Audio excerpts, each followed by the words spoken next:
Welcome to Story and Tales. Do not forget to subscribe, leave a comment, and share this video. From today, you are no longer a daughter. You are our house girl. Nneka's voice echoed in the village of Umwagu after the rooster's crow marked the start of the day. She was the stepmother of a young girl named Chimamanda, a child of grace, with the voice of a dove and the heart of a river. She was as beautiful as the full moon, with skin as smooth as shea butter, and a heart gentler than the harmattan breeze. But her life was anything but gentle. Fate was cruel when her beloved mother passed and her father remarried Nneka, a woman with a tongue sharp as a blade and eyes full of envy. Chimamanda's life turned from gold to ashes. Nneka came with her two daughters, Obianuju and Amarachi, both beautiful in appearance, but loud, lazy, and bitter like spoiled ogiri. After her father's mysterious illness took him, Nneka took over the house. Chimamanda's days became long and painful. She was beaten for waking up late, though she rose before the cock crowed. Her hands were blistered from pounding yam till midnight, her back aching from carrying water up the hill. They gave her leftover food, cold, burnt, and sometimes laced with sand. One market day, they forced her to kneel under the sun for hours because Obianuju accused her of stealing a comb.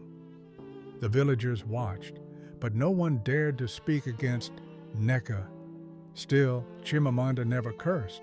She would hum softly while washing rags or feeding goats. Her voice became her comfort, her mother's spirit echoing through sorrow.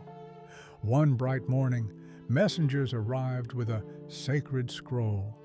By royal command, Prince Kelechi of Obinwana shall choose a bride at the Iri festival.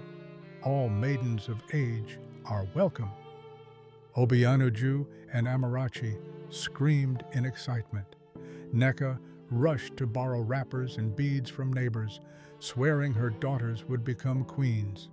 Chimamanda sewed their dresses by hand, stitched their headscarves with trembling fingers, and cleaned their slippers till they shone like glass.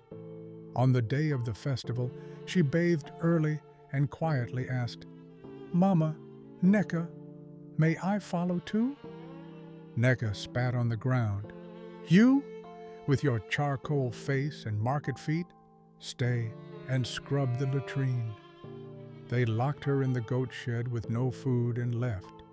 As Chimamanda cried silently, a breeze swept through the air and an old woman appeared, Mama Ifoma, the herbalist.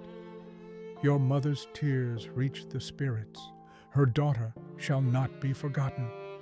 She gave her a silk wrapper the color of the sky, shimmering ivory anklet, and a golden hair comb. "Go, shine, but leave before the moon rises high. The third drum shall mark your time." With one wave of her hand, Chimamanda transformed, her skin glowing, her wrapper sparkling, her hair woven like flowing rivers. She thanked the spirit woman and vanished into the evening light.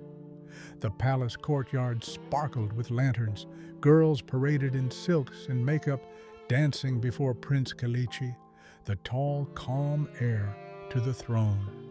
Every maiden danced and sang before the prince, but their songs were empty, their steps clumsy with pride. Then came Chimamanda, graceful like moonlight on a river. When she entered, silence fell. Her steps were light, her smile serene, and when she danced, the wind seemed to follow her. She sang a song of longing, of truth, of stars guiding the lost. The crowd fell silent. Even the Queen Mother wiped a tear. Prince Kelechi said, She has the soul I've prayed for." Turning to his advisor, the prince asked, "Who is she? I feel peace when I look at her." Chimamanda helped a limping elder find his seat and shared her palm wine with a crying girl beside her. The prince approached. "What is your name?" Chimamanda smiled, but before she could speak, the moon crested over the palace and the third royal drum beat. Chimamanda ran. Her ivory anklet slipped off and fell on the stone steps. She disappeared into the night, leaving behind only the memory of her presence and the ivory anklet. The next morning, the prince announced, "Let every maiden who believes the anklet is hers come to the palace. Let truth be tested." Girls from all villages flooded the palace. Obianuju and Amarachi came too, dressed in gold and deceit. One by one, they tried the anklet. None fit. Obianuju pushed forward. "My prince, it was I. The anklet shrank from washing." Amarachi, her sister, cried pretentiously and said, "Yes, I only removed it to polish it." But the anklet remained stubborn, refusing every foot. The palace grew suspicious. The queen whispered, "Could it be? The girl has been hidden?" Prince Kalichi stood. "If the true bride will not come to the palace, I will go to the people." With guards and advisors, he journeyed through forest paths, hills, and villages. When they arrived in Umuwagu, they found Nneka's compound. She greeted them with her best smile and a pot of yam porridge. "I told you the girl you seek lives here. Try the anklet again, my prince." Obianuju and Amarachi tried once more. Still, it did not fit. Then a faint voice was heard, singing from behind the yam barn. The prince turned sharply. That voice! They opened the barn. Chimamanda stepped forward, barefoot, covered in dust, her eyes wide with disbelief. The anklet slipped onto her foot like a whisper. The villagers cried out in joy. Prince Kalichi smiled. "You hid her because you feared her light, but you could not bury the sun." Nneka fell to her knees. Obianuju and Amarachi sobbed. "You will not be punished by my hand, but by your own bitterness." He turned to Chimamanda. "Will you rule beside me, not for your beauty, but for your grace, your spirit?" Chimamanda nodded. Tears rolled down her cheeks.